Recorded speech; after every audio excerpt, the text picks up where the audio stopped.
Good morning. Welcome to Somerset News Network, and this is a personal comment from me.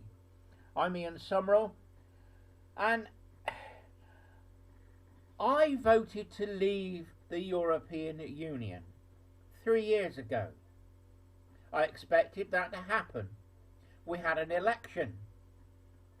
All political parties in their manifestos said that they would make Brexit happen.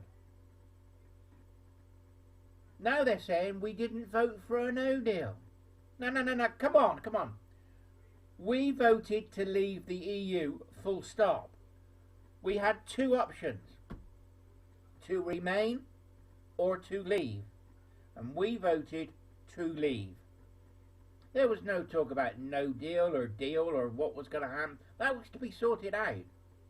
Now they're sorting it out. They're telling us that we didn't vote for a no deal. No, we didn't vote for a no deal. But we also didn't vote for a deal. Any deal. We just voted to leave. And leave means leave.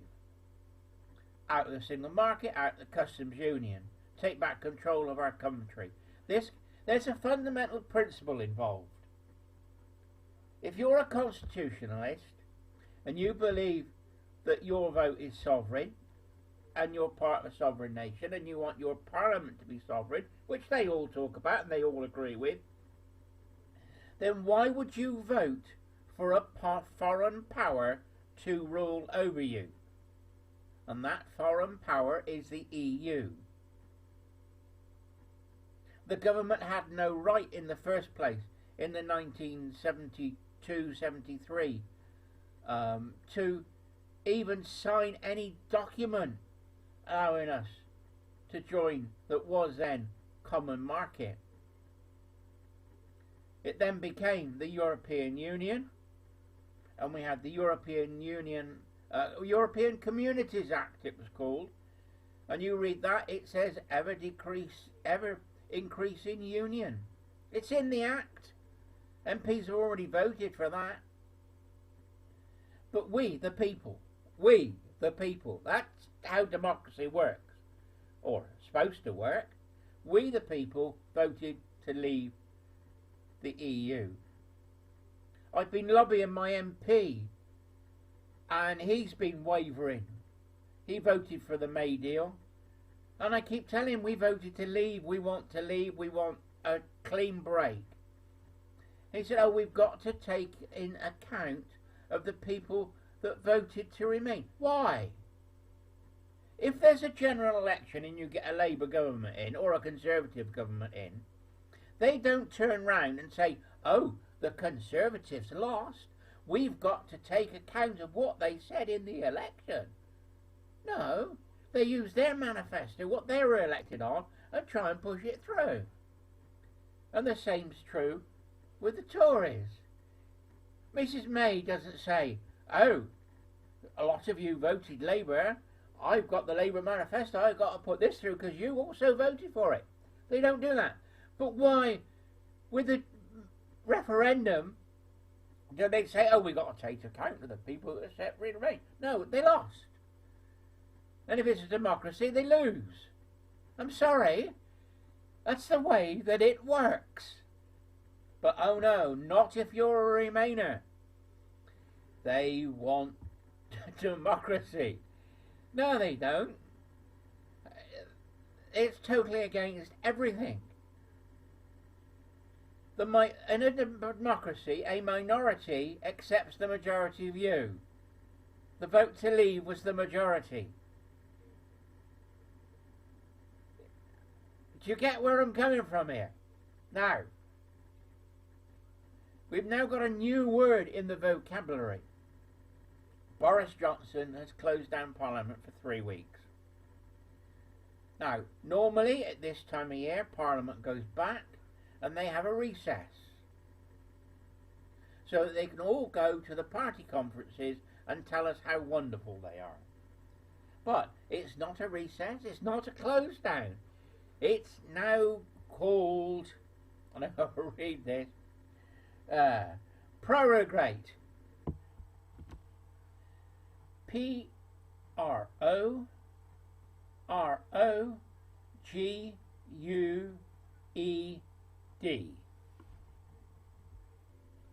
What does it mean? It means to postpone. What are we to postpone in? Parliament. So we've got this new word that makes it sound something different than it's not. Because we've got a close down of Parliament, a recess of Parliament, so that they can have the conference season. They always have the conference season this time of year. Kate Hoey has tweeted that the Parliament agreed to the close before they broke up for the summer. So Boris Johnson is only doing what the MPs have already decided. But oh no, now on the TV, everybody's saying he's a dictator. He's going against democracy. This is the rant. The rant is that we are being lied to and cheated by the press. The press is so wrapped up with this Remain group that we are being brainwashed. Don't get brainwashed. Keep your head. Keep cool. I'm trying to, honest, I'm trying to. But why produce a new word all of a sudden to explain why Parliament is closed down or suspended? Well, MPs can go off and go to the party conferences. The party conferences will have the biggest audiences they have ever had because of Brexit. The television will be full of it. Labour says they're going to stop a no deal, and that'll be all the Labour Party conferences. The Liberal Democrats will say we're going to stop the Brexit procedures altogether and we're going to stay in the EU. The Conservatives under May wouldn't have done. They would have sat on the fence and there would have been two ways of thinking. Under Boris, they will come out and say if we haven't got a deal, we're leaving with no deal, full stop. Why is Boris doing this? I believe, and it's my own personal opinion, and excuse my language, but they're shit scared. What of? Brexit Party. And I'm supporting the Brexit Party. I voted Brexit at the European elections, and if Boris and the Conservatives don't deliver Brexit, then I'm voting Brexit Party. We voted to leave, we want to leave. We want to leave the EU lock, stock and barrel. That means everything. You can't pick and choose. Labour Party want to stay in the single market and the customs union. That's not leaving. Under the May deal, we would not have left. It would have left the country in limbo land for 2 or 3 years while they decide which bits of the EU we wanted or didn't want. That is why MPs rejected it. They rejected it 3 times. Oh, you say, they want to stop a no deal. Yes, but if they had a deal and they rejected it and it's the only deal the EU is talking about, then what's left is a no deal. I'm afraid that's how it's going to work. I'm quite happy with a no deal. I understand that some companies will suffer, but if we don't pay the EU 39 billion, then we have the money to help the companies out that are in trouble. They say, oh, the farmers won't get their money. And what about the regional grants for EU projects? Now, come on.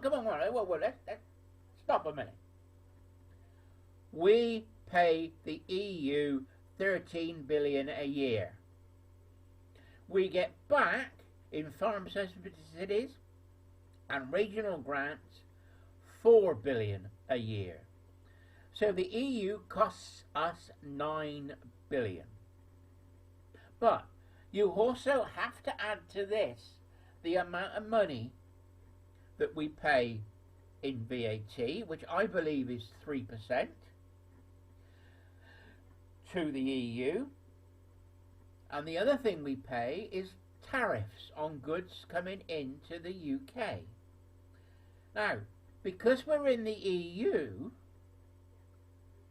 goods coming into the UK from outside of the EU have a tariff on it. That tariff is payable to the EU, a foreign power. Now do you understand why we voted to leave? They're taking our money. Goods coming into this country are classed as coming into the EU and are subject to EU tariffs. Not our tariffs, their tariffs. And we pay them all the money. But they kindly allow us to keep 20% of it, that's 1/5, for collecting the money for them. Oh, how gracious of them. Now, if we leave the EU, all that money, if there's tariffs on it, is ours. And if we set tariffs, or not set tariffs, is then our decision to make. They talk about free trade deals, yes, fair enough. If you haven't got free trade deals, then you go on to WTO tariffs. No problem with that. We deal with the rest of the world on WT tariffs. Yes, it's odd, isn't it? We deal with the world, yet because we're in the EU, we have to set EU tariffs.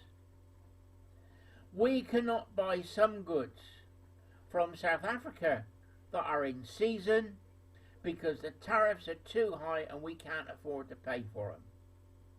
Dairy products are one. Yeah. If we leave the EU, we go on WTO terms, the tariffs may come down from something like 25% to 12 or 13%. And in some cases 5%. If you go on the WTO website, there are lists, great big long lists on the internet of the tariffs they charge for each goods and what the world tariff is.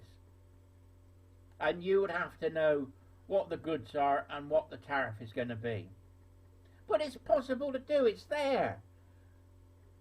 But anyway, Boris is closing down Parliament. MPs voted for it and agreed to it for the party conferences before they left for the summer. Get on with life, people. We're leaving the EU and let's get on with it. Anyway, Ian, Somerset News Network, pro-Brexit. Let's just get out and let's just get on with it.